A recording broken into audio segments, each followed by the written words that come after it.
Nagkagulo sa loob ng kamara matapos mag-panic umano si Kong Zaldico nang ipakita ni Toboy Tiangco ang hawak nitong USB na sinasabing naglalaman ng mabibigat na ebidensya laban sa kanya. Ayon sa mga nakasaksi, kapansin-pansin ang biglang kaba at pagkataranta ni Ko nang banggitin ang nilalaman ng naturang USB. Sa isang privilege speech, binigyang diin ni Tiangco na oras na para ilantad ang katotohanan at tapusin ang mga katiwaliang bumabalot sa ilang proyekto ng gobyerno. Bagamat hindi pa inilalabas ang buong detalye, iginiit niyang hawak niya ang sapat na ebidensya para mapatunayan ang umano'y irregularidad na kinasasangkutan ni Ko. Ang kanyang pahayag ay agad na umani ng reaksyon mula sa kapwa mambabatas at sa publiko na naghihintay kung ano ang tunay na nilalaman ng USB. Sa ngayon, nananatiling palaisipan ang eksaktong ebidensya na tinutukoy ni Tiangco, ngunit malinaw nagdulot na ito ng tensyon sa loob ng kamara. Marami ang nananawagan na agad isa publiko ang nilalaman ng USB upang malaman ng taumbayan ang buong katotohanan. Habang patuloy ang investigasyon, nakatutok ang lahat sa posibleng pagbagsak ng isa na namang mataas na opisyal sa gitna ng kumakalat na iskandalo.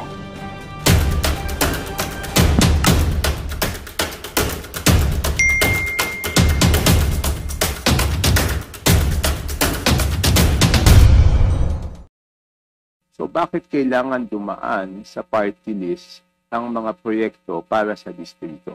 Bakit hindi po pinababa sa distrito directly? At ang makakasagot lang po niyan is si Congressman Zaldico. Mr. Chair, sorry. Comsec, can you show this para lang sabihin hindi ako Mr. Chair, with due courtesy. Wait, I have the floor. Yeah, I have the floor. Yeah, I have the floor. No, Mr. I Chair. have the floor. Ho ang napakainit na sagutan nitong si Congressman Toby Tiangco at nitong si Congresswoman Janet Garin. Diyan sa isinasagawang pagdinig diyan sa House of Representatives kaugnay diyan sa mga maanomalyang flood control projects. Simple lang naman ho yan mga kababayan. No? Paano nyo iimbestigahan ang sarili nyo? Ika nga, di ba? Kasi marami hong napapabalita na marami daw kongresistang kontratista. Ngayon, kung sila mismo mag-iimbestiga dito sa issue na to, na kung saan yung ibang mga kabaro nila, sangkot di umano dito sa issue na to. Shoutout dito kay Rog Gutierrez, One Rider Party List. Shoutout din dito kay Zaldico. Shoutout dito kay Gardiola. Marami ho mga kababayang issue yung kinahaharap ng House of Representatives ngayong mga panahon na to. Kaya tayo nababahala, wag naman sana. Baka mapuno ang ating mga kababayan at mangyari yung nangyayari ngayon sa ibang bansa, sa ating bansa. Wag naman ho sana, no? Kasi sa ating nakikita ngayong mga panahon na to, napupuno na ang sambayan ng Pilipino sa mga kabuktutan na nangyayari sa ating bansa. Kaliwat ka ng korupsyon. At ang nasasangkot dito, mga congressman pa mismo. At ang magsasagawa ng investigasyon, mga congressman pa mismo. Sana hindi na lang mapanood ng ating mga kababayan kung paano babuyin ng mga congressman na to itong issue ng flood control projects. Kaya kung meron man talagang akmang committee o akmang body na mag-iimbestiga dito, walang iba ho kundi ang Senado. Kaya para dyan sa mga taga-House of Representatives, manahimik na lang ho kayo. Para dito kay Congressman Toby Tiangco, pwede na, kung iimbitahan naman ho kayo siguro sa Senado, magsasalita naman kayo doon at ilalahad nyo lahat ng inyong nalalaman kaugnay sa mga kabuktutan na nangyayari dyan sa House of Representatives. Pero bago yan mga kababayan, isang like at isang subscribe. Masaya na ho tayo dyan sa mga gusto sumali sa ating community, yung join button, nandyan lang ho sa baba. Wala na ho muna tayong mega love shoutout kasi medyo nagtagal tayo dun sa huling video natin. Napadami yung mega love shoutout natin. Ngayon naman mga kababayan, papasadahan din ho na pala natin itong bahay na mag-asawang Diskaya. Ito yung footage na kung saan talagang binidyohan yung garahe ng mag-asawang Diskaya at hindi na ho mahagilap yung mga luxury cars nila dyan sa kanilang pamamahay. No? At ito, noong tinanong siya nitong si Senator Jinggoy Estrada, wala ka bang kakilala sa DPWH? Malinaw na nagsisinungaling itong si Sara Diskaya. Kasi base dito sa ating nakikitang larawan na to, ang kapicturan ho nila, wala naman na tayong ibig sabihin dyan. Wala namang hindi ka naman basta-basta makakapagpa-picture dito dito kay Secretary Manuel Bunuan kung hindi ka kakilala o hindi ka malapit sa kanya, di ba? Wala nga naman si PH Update, pupunta ako sa opisina niya, baka doon pa nga lang sa gate, harangin na ako di ba? Ibig sabihin, nakapagpa-picture ka kay Manny Bunuan, merong Kung bidding lang yan, ba't mo pa kailangan makipagpicturan dito kay DPWA Secretary, di ba? Ibig sabihin, marami ko talagang dapat na ipaliwanag itong tatlong individual na to. Rekta ho tayo sa pagsugod ng mga media at ng Bureau of Customs diyan sa pamamahay nitong sila Sara Diskaya.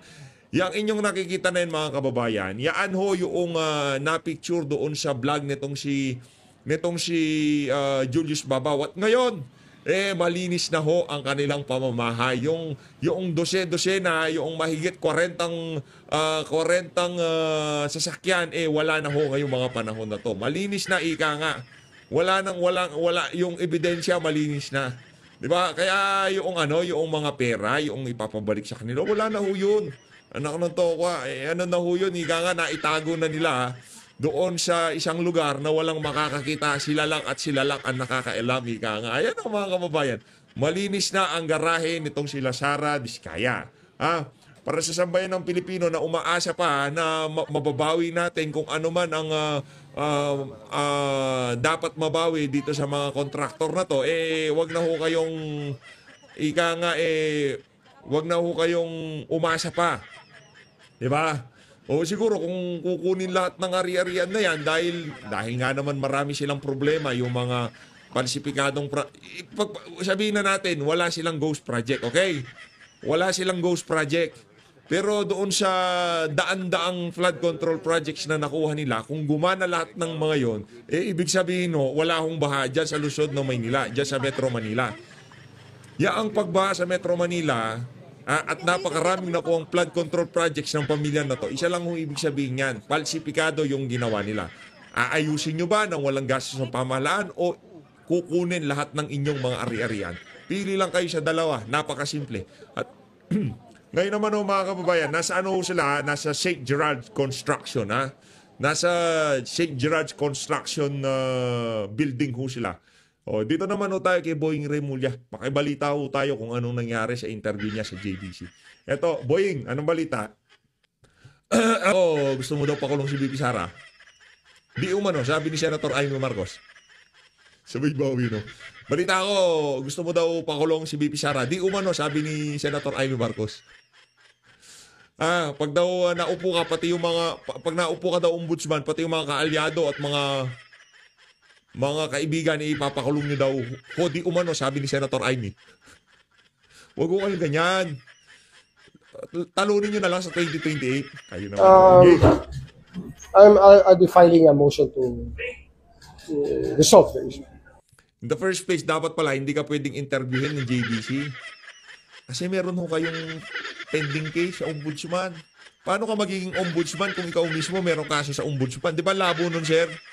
Kayo naman, kahit kayo JBC, mag-apply ako doon. Halimbawa si PA, ikaw JBC, ikaw mag-i-interview sa akin.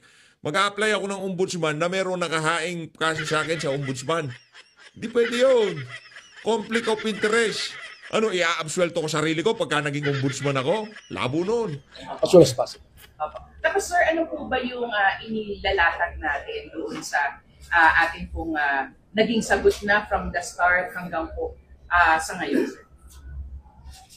What do you mean? Sir, ano po yung ipinaliwanag natin doon po sa simula? Well, I'm applying for a leadership position. That's what I'm doing. Nag-apply daw siya sa leadership position. Hindi ka naman leader, aso ka eh. Hindi ka dapat mabigyan ng posisyon sa pamahalaan. Kasi kung sinong amo mo, lahat ng kalaban, tinatahol mo. Hindi ka pwede dyan, Brad. Diyan ka na sa DOJ, ikaw naman. After 3 years, di manahimik ka na sa Cavite. Kaya ipapatawag ka lang naman sa Senado, ipapatawag ka lang naman. Di ba? Wala.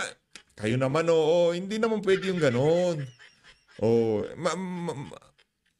Di ba marami kayong ginawang kabalbalan sa panahon ni Marcos Jr. Pagkatapos ng termino, huwag naman kayong ginagawa mong shield yung ombudsman eh. Yung tipong impeachable government official di ba? Sa bagay, pagka presidente na si BP Sara, kahit na ombudsman ka, sigurado may kalalagyan ka. Yun na sigurado ko. Nung impeachment. Dalawang bagay lang yan, magre-resign ka o magre-resign ka. Diba? Ganun lang naman yun eh. It doesn't matter maging ombudsman ka. Pag naging presidente si BP Sara, may kalalagyan ka sigurado po yung Remulla. Eto, may kalalagyan. Pananagutan mo yung mga ginawa mong kabalintunaan. Eto, rekta ho tayo dito sa nagaganap na pagdinig dyan sa House of Representatives. Kaugnay pa rin ho ng mga maanomalyang flood control. Si Congressman Isidro Unga, mapapakinggan ho natin sa bahagi ng ating video na to. I will just read the last part of my question of privilege. The House of Representatives is not only the seat of legislative power. Yeah. It is the sanctuary of our people's trust. Every member has a sacred duty, a solemn obligation to uphold its honor, defend its name, and to ensure that its integrity remains unblemished. Yeah. I speak today not to cast aspersions on this House, but to bravely defend its honor, not to shame it, but to safeguard the public trust that our constituents have vested in us. Our duty transcends beyond personal reputation. It is a collective calling to preserve the dignity of this institution. Let us remember that the President himself, in his State of the Nation address, condemned the shameless who robbed the people, castigating them, mahiya naman kayo. The entire audience, including members of this House, uploaded those words in good conscience. But now the public asks, if Congress investigates, can the investigation be trusted when some of those accused are congressmen themselves? This is a difficult question, one that cannot be ignored or swept aside. For the credibility of this House depends on our willingness to confront it. Silence will not shield us from doubt. Only truth and transparency can do so. Yes, it is true. We possess the authority to investigate in aid of legislation. Yet there is a duty higher than this power, which is credibility. The credibility of this institution. Yan. Banatan Without mo, public trust, our hearings risk of becoming a mere spectacle, empty of substance and justice. If the House investigates itself, will the nation believe in our fairness? Will they see this only as a drama staged to clear the accused by default? Yeah. Many people will just call it a zarzuela, whose ending is predetermined.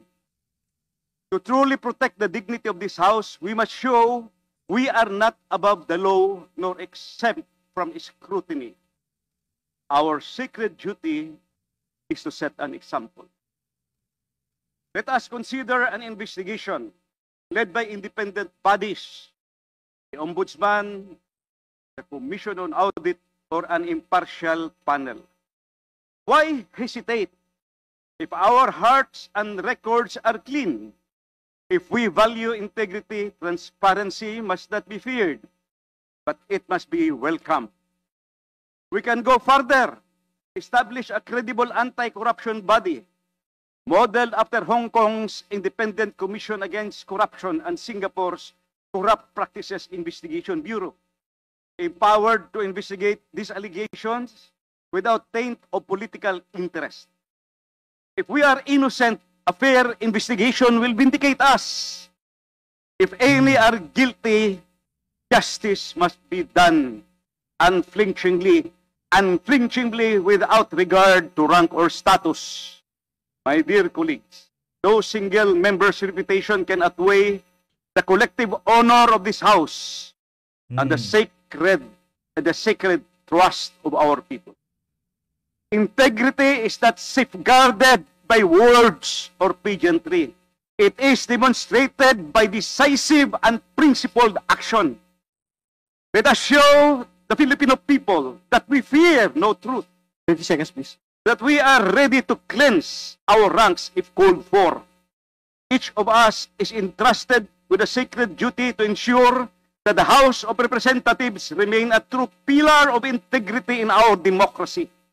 Because at the end of the day, it is not merely the honor of a few that is at stake, but the honor of this entire House, and above all, the trust and confidence of the Filipino people.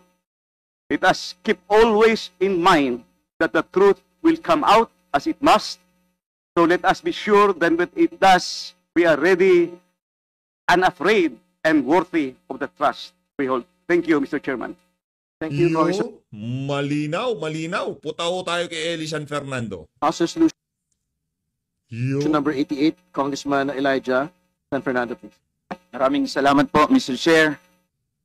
Mr. Chair, distinguished colleagues, mga manggagawa at ordinaryong Pilipino na nanonood ng umaga po. Mga kontraktor naman, mga opisyal at mga politikong sangkot sa mga maanomalya at ghost projects, wala ho kaming ibang hangad, kundi gumulong ang inyong mga ulo at kayo ay mapanagot at makulong. Just last July, Mr. Chair, we saw families in Malabon, Bulacan, Pampanga, and Laguna wading chest deep in flood waters. Children could not go to school, workers could not report to their jobs, and families lost everything they had built. Just as we thought na tapos na ang paghihirap ng ating mga kababayan, noong mga nakaraang araw lang, nilubog na naman ng baha ang iba't ibang lugar sa Metro Manila, lalo na sa Quezon City. This is the lived, recurring reality of millions. I speak today, Mr. Chair, to enjoin the House to act expediently on a matter of grave importance. The repeated failures and anomalies that plague our country's flood control programs and initiatives. Taon-taon at trilyong pisong halaga ng kapalpakan at katiwalian ang ating pinag-uusapan. Over the past few weeks, Mr. Chair, we have been exposed to a barrage of information about these programs, the contractors, and the politicians linked. Amid the noise, let us stick to the essentials. In 2025 alone, a staggering 308.32 billion pesos has been allocated to water resources development and flood control programs. For context po, kung may Department of Flood Control, ito ang magiging ikatlong pinakamalaking cabinet level agency ng gobyerno. For the 2026 NEP, the flood control budget is 274.93 billion pesos. If there is corruption, Mr. Chair, we are talking of corruption of the grandest kind. Yung mga nagdaang issue at aligasyon ng korupsyon, mani lang sa daang bilyong pondong tinangay sa mga ghost flood control projects. The effects are no less grand in their severity. The past July monsoon and tropical cyclones affected over 4.67 million individuals, displaced more than 309,000, damaged 2,975 homes and 310 infrastructure facilities, killing at least 26 people. These are not mere statistics. We are talking of an estimated 4.85 billion pesos in infrastructure losses and 712.4 million pesos in agricultural damage, not to mention the unquantifiable cost of human life. Beyond these numbers, the anomalies and failures of flood control are worth looking into because of a simple reality. Sana po nakikinig ang mga kontraktor, ang mga politiko na sangkot dito.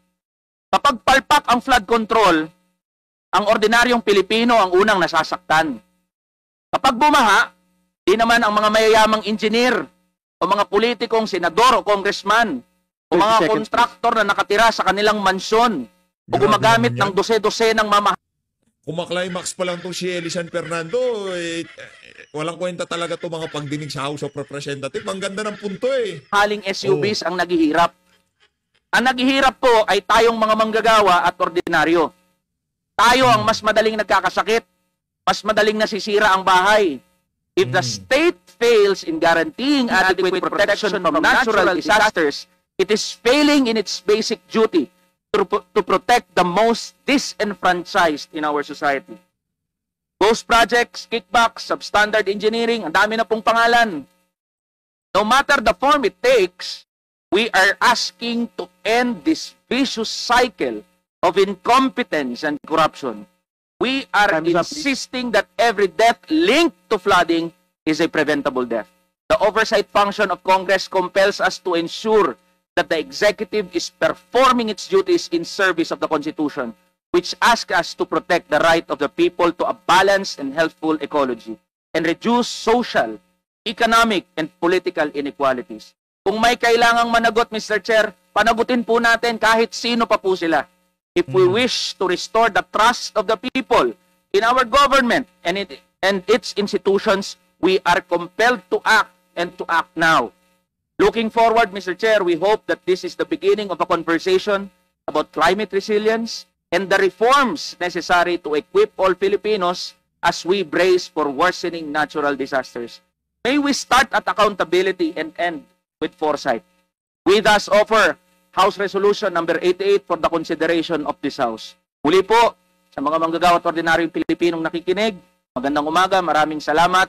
At sa mga kontraktor, mga politiko na sangkot sa mga maanomalya na proyektong ito, nawaho ay gumulong ang inyong mga ulo. Maraming salamat. Yung! Ayos.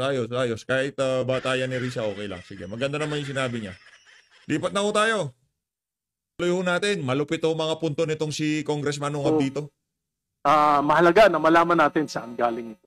So, ang nakakaalam lang po yun dito, former Senator po at si Congressman Saldico, sapagkat yung mismong pagpoproseso ng mga insertions na ito ay nanggaling sa kanilang mga tanggapan. And I'm sure, yung mga opisina nila, yung staff nila, sila nakakaalam dahil sila yung nagproseso itong mga insertions. Mr. Chairman, I seconded I would like motion. to I would like to second. Yes or not? May I? I would like to second the motion. I would like to explain why. You know, last August 4, I delivered a privileged speech questioning the, I think, mangled beyond recognition 2025 budget, and I was very specific on the automatic appropriations. Almost ang daming ginalaw.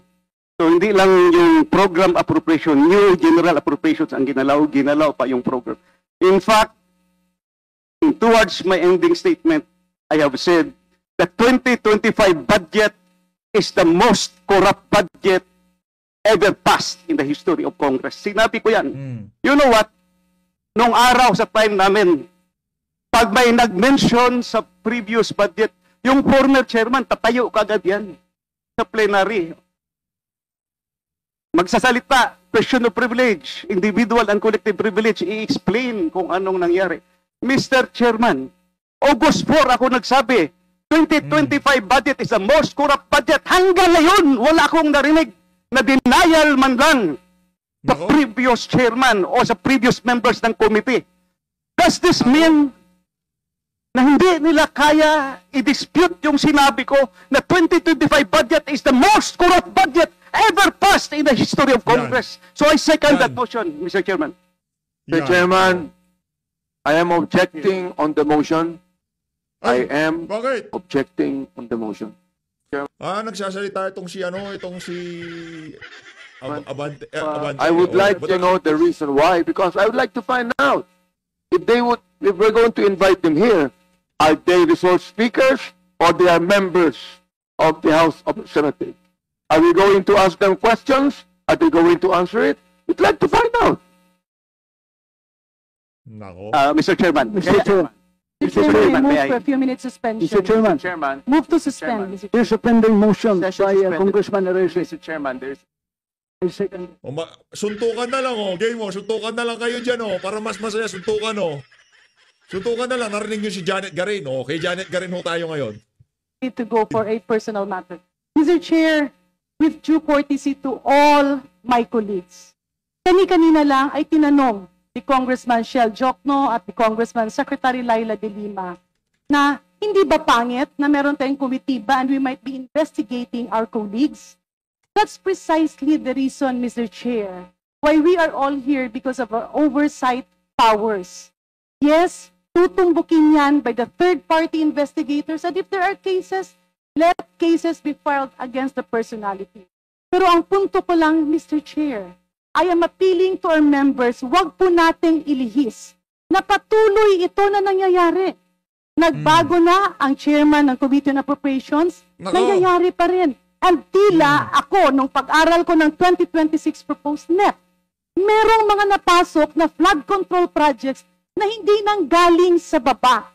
Mr. Chair, with due courtesy to my colleagues, yes, tumbukin natin later ang Committee on Appropriations, but for now, we have the officers that resigned. I'm not sure if it is already accepted, officials of the Department of Public Works and Highways. We need to know paano ito nangyayari. And also, Mr. Chair, if I move forward, the intent of this committee is to exercise of oversight powers to put in and instill measures para hindi na maulit. Instead of focusing on a single situation, as reiterated, as conveyed by my very good friend, Congressman Ungab, backup pwedeng, we can invite them. We can invite a colleague who is not a member of the 4 committees. So the former chairman of the Committee on Appropriation is not a member of all the committees here. Eh, pwede naman niyang imbitahin. Why do we have to put on motion? Let us not make the investigation personal. Let us all work together so that in the 2026 budget... Let us work together para marami pang manakaw, sabi mo. Let us work together para marami pang manakaw. Well, we are ongoing the deliberation. Let us identify yung mga singit na flood control projects. Yung mga cat's eye na nandiyan pa rin at hindi pa rin natatanggal. Let us do our job by putting a permanent seal to to all these anomalous things. With that, Mr. Chair, may I appeal to my colleagues? Yes, let's invite the personalities mentioned. Let's do away with motions and divisions of the House because we are losing focus. Balikan natin, ano bang iniimbestiga natin? Na mapunta ang pera ng taong bayan sa tamang proyekto. Na mapuntahan ang investigasyon sa dapat na mga baguhin, that we have a new secretary, that we will be helping him, maybe put everything in place, all the safety measures, at yung mga admin orders, executive orders na nandiyan dyan, tanggalin na natin while we are all here. So again, Mr. Chair, may I repeat my appeal. The focus of our... Magandang balita ang hatid namin sa inyo ngayong araw. Sa pagtatapos ng aming balitaan, nagbigay kami ng mga mahalagang impormasyon. Maraming salamat sa pagtutok at pagsuporta sa aming programa. Huwag kalimutang manatili sa mga susunod na araw para sa mga bagong balita at mga kwento na dapat nating abangan.